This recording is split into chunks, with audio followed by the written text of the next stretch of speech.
ሴት ልጅ በጣም የሚወዳትን ወንድ ለምን አትፈልግም? በጣም ነው የምወዳት፣ ሁሉ ነገር አድርጌላታለሁ፣ ግን እሷ ልትወደኝ አልቻለችም። ይሄ የሁሉም ወንዶች ሮሮ ነው። ግን እናንተ እንደምትሉት ክብር ስለማይወድላት አይደለም። ብዙ ሴቶች ፍቅር በሰጣቸዋቸው ቁጥር፣ በጣም እንደምትወዷቸው ባሳያቸዋቸው ቁጥር ለምን የሚሸሹ ይመስላችኋል? ቆንጆ ሴቶች እንዲያሳድዱ የሚያደርጉ 6 ነገሮች። ለዚህ ቻናል አዲስ የሆናችሁ ሰዓቱ አሁን ነውና ሰብስክራይብ አድርጉ፣ ቪዲዮንም ላይክ በማድረግ ጀምሩ።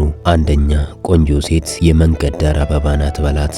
አንድ ወንድ ለቆንጆ ሴት ሄዶ አንቺ የመንገድ ዳር አበባ ነች ሲላት እሷ የምትጠብቀውን የተለመደ አድናቆት ስለሚያዛባው ግራ መጋባቷና ስለሱ ማሰቧ አይቀሬ ነው። ቆንጆ ሴቶች ወንዶች ሲያገኟቸው ውብ ነሽ፣ ንግስት ነሽ፣ ጨረቃ ነሽ የሚሉ የተገነኑ ምስጋናዎችን ብቻ ነው የሚጠብቁት። አንተ ግን ድንገት መጥተህ የመንገድ ዳር አበባ ነች ስትላት አእምሯ ይደነግጣል። ይህ ያልተለመደ ንግግር ከሌሎች ወንዶች ተነጥለ በጭንቅላቷ ውስጥ እንድትታተም ያደርግሃል። ሴቶች በጥልቀት ማሰብና መተንተን ይወዳሉ። ለምንድነው የመንገድ ዳር አበባ ነሽ ያለኝ?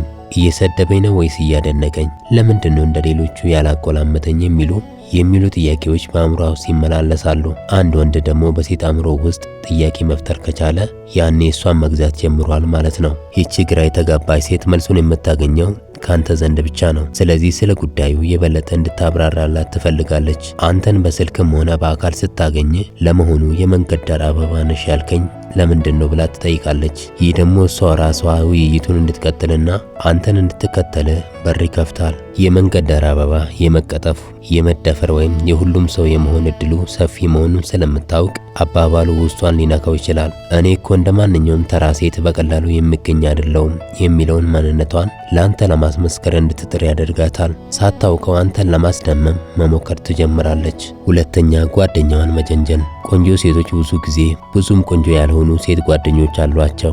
የምትፈልጋትን ቆንጆ ሴት በቀጥታ ከመቅረብ ይልቅ የቅርብ ጓደኛዋን መጀንጀን ወይም ለሷ ልዩ ትኩረት መስጠት በስነ ልቦናው ዓለም ዘጀለሲ ፒቮት ስትራቴጂ ይባላል። እጅግ ኃይለኛና በጥንቃቄ መያዝ ያለበት ስልት ነው። ቆንጆ ሴቶች በሄዱበት ቦታ ሁሉ የሁሉም ወንድ አይን በእነሱ ላይ ብቻ ማረፉን ለምደውታል። አንተ ግን ከጓደኛዋ ጋር ስትሆን ለጓደኛዋ የበለጠ ትኩረት ስትሰጥ፣ ጓደኛውን ስታሰቃትና ስታወራት ቆንጆዋ ሴት በውስጧ ትደነግጣለች። እንዴት እኔ እያለሁ እሷን ያናግራል የሚል የውስጥ ፉክክር ይፈጠርባታል። ይህ ደግሞ የእሷን ትኩረት በ100% አንተ ላይ እንዲያርፍ ያደርጋል። ቆንጆዋ ሴት ያዘጋጀችውን የኩራት ግንብ ሙሉ በሙሉ ታፈርሰዋለህ። አብዛኛው ወንድ ጓደኛዋን እንደ መሸጋገሪያ ድልድይ ብቻ ነው የሚጠቀሟት።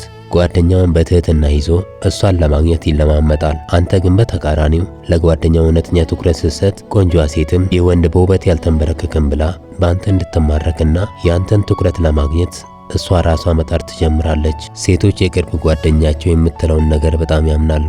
አንተ ለጓደኛዋ ጨዋ፣ ቀልደኛና በአለባበስ የነቃ ሆነ ስትቀርብ ጓደኛዋ አንተ በሌለህበት ቦታ መልካም ነገርህን ማውራቷ የማይቀር ነው። ያ ልጅ እኮ በጣም ደስ ይላል፣ ጨዋታው አይጠገምም ስትላት ቆንጆዋ ሴት በአንተ ላይ ያላት ጉጉት በጥፍ ይጨምራል። ሆኖም ግን መጠንቀቅ ያለብህ ከጓደኛዋ ጋር የምታደርገው ጨዋታ የጓደኝነት፣ የቀልድና የክብር እንጂ የፍቅር ጥያቄ ወይም ከመጠን ያለፈ ስሜት የተሞላበት መሆን የለበትም። ዓላማ ቆንጆዋ ሴት እንድትቀና ማድረግ እንጂ ጓደኛዋን ማፍቀር ወይም እሷን ፍቅር ማስያዝ አይደለም። ሶስተኛ፣ የቀረሽ ቢያንስ 5 ዓመት ነው። ቆንጆና ኩራተኛ ወደ ሆነችው ሴት ቀጥ ብለህ ትሄዳለህ። እንዲህም ትላታለህ፣ የቀረሽ ቢያንስ 5 ዓመት ነው። በእነዚህ 5 ዓመታት ውስጥ አሁን የምታስቢያቸውን ስኬቶች ማሳካት ትችያለሽ በላት። ካልሆነ ከ5 ዓመት በኋላ ዛሬ ያሉሽ ነገሮች በጣም ይርቁሻል። ውበትሽ ቢያንስ 5 ዓመት ያህል እንደደመቀ ይቆያል። ከዚያ በኋላ አንቺ ራስሽ የማታውቂያት ሴት ትሆኛለሽ በላት። ይህንን ተናግረ ዝም ብለህ ተመልሰህ ሂድ። ድጋሚ በሌላ ቀንም አታናግራት። ይህ ንግግር ግራ ያጋባታል፣ ደግሞም ያስፈራታል። ይህ ሰው ምን ለማለት ፈልጎ ነው እንደዚህ የሚለኝ? እኔና እሱ በአይን ብቻ ነው የምንተያየው። የታውቆኝ ነው እንደዚህ አይነት ነገር የሚናገረኝ በማለት መበሳጨትና መናደር ትጀምራለች። ይህ ዝም ብሎ ተራ የመጀናጀኛ ቃል አይደለም። የሴት ልጅን ትልቁን የውስጥ ፍርሃት ወይም የዕድሜ መግፋትና የውበት መርገፍን በቀጥታ የሚነካ ኃይለኛ የድንጋጤ መልእክት ነው። ቆንጆና ኩሩ ሴቶች ውበታቸው ሁል ጊዜ የሚኖርና ሁሉንም ነገር በቀላሉ የሚያስገኝላቸው ይመስላቸዋል። አንተ ግን ድንገት መጥተህ የጊዜ ገደብ ስታስቀምጥላት 5 ዓመት ብቻ ትላት አእምሯ ይደነግጣል። ውበትሽ ያልቃል፣ አንቺ ራስሽ አንቺነትሽን ታጨዋለሽ ስትላት ይሄ ቃል በውስጧ ትልቅ የዕድሜ ጭንቀትን ይፈጥርባታል።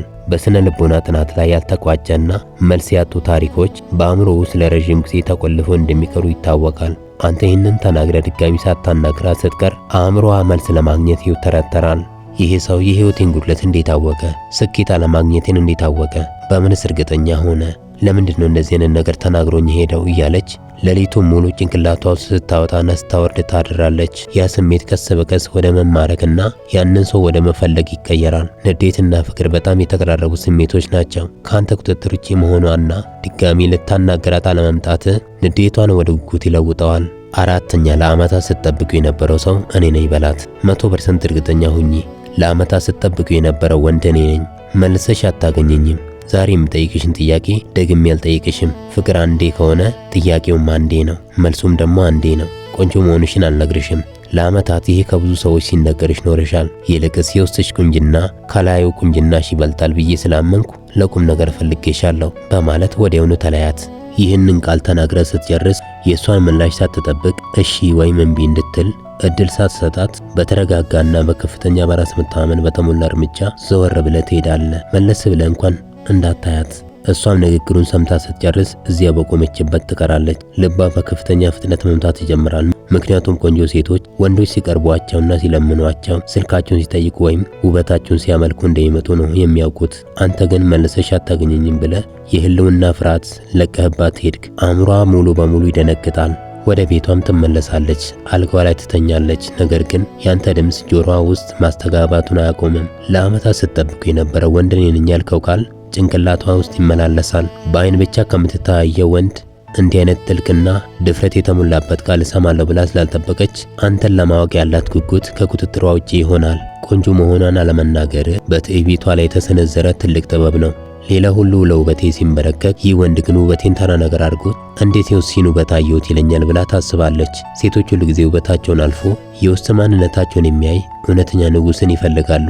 አንተ ደግሞ ያንን የልቧ ረሃብ ቀስቅሰህባት ተሰወርክ። በቀጣይ ቀናት መንገድ ላይ ስትገናኙ አንተ በቃልህ ትጸናለህ። ፍጹም አታናግራትም፣ አትለማመጣትም። እንደውም በአይንህ ብቻ እያየሃት በኩራት ታልፋለህ። ይህ ያንተ ጸጥታ በውስጧ ከፍተኛ ንዴትና ብስጭትን ይፈጥራል። እንዴት ድጋሚ አናገረኝም? እውነት ቃሉን ጠባቂ ነው እያለች ትናደዳለች። የአንድ ሰው ንዴትና ብስጭት እየቆየ ሲሄድ ወደ ከፍተኛ ፍቅርና ያንን ሰው ወደ ማሳደድ ይቀየራል። አምስተኛ ለትዳር እሆናለሁ ብለሽ ታስቢያለሽ? ቆንጆና ኩሩ ሴቶች ወንዶችን እንደ ፍላጎታቸው መውጣትና ማውረድ፣ መብረጥና መጣል እንደሚችሉ ያስባሉ።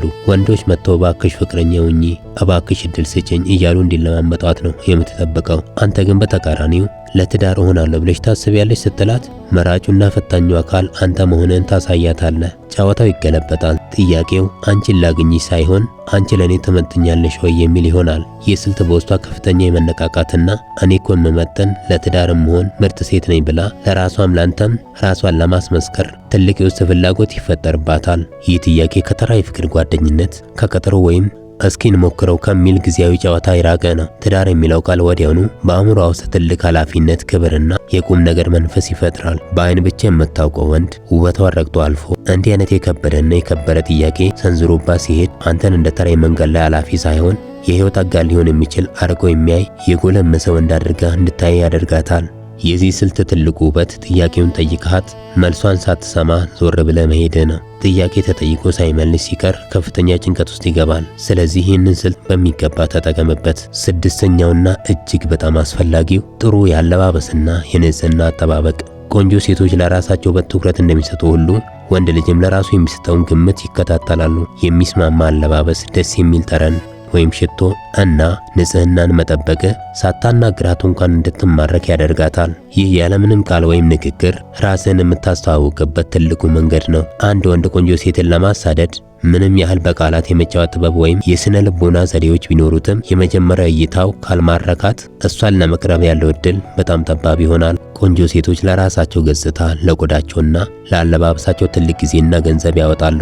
ስለዚህ በአካባቢያቸው የሚገኙ ወንድም የእነሱን ደረጃ የሚመጥን ለራሱ ክብር ያለውና ራሱን የሚጠብቅ እንዲሆን ይፈልጋሉ።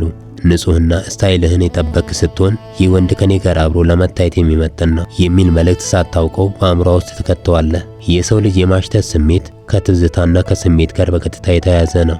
አንተ ማራኪና ለየት ያለ ሽቶ ተጠቅመ በምታልፍበት ጊዜ እሷ ባታይህ እንኳን ጠረንህ ትኩረቷን ይስበዋል። ከዚያ በኋላ ያንን ጠረንህን በማንኛውም ቦታ ስታሸት አንተና ያሳየው ሚስጥራዊ ባህሪ ትዝ ይላታል። ንጹህ ስትሆን ቆንጆ ጫማና የሚስማማ ልብስ ስትለብስ በአካሄድህና በአነጋገር ላይ የሚታይ ትልቅ ለውጥ ይኖራል። እስካሁን ስለተከታተላችሁኝ አመሰግናለሁ። በድጋሚ ለዚህ ቻናል አዲስ የሆናችሁ ሰዓቱ አሁን ነውና ሰብስክራይብ አድርጉ፣ ቪዲዮንም ላይክ አድርጉ።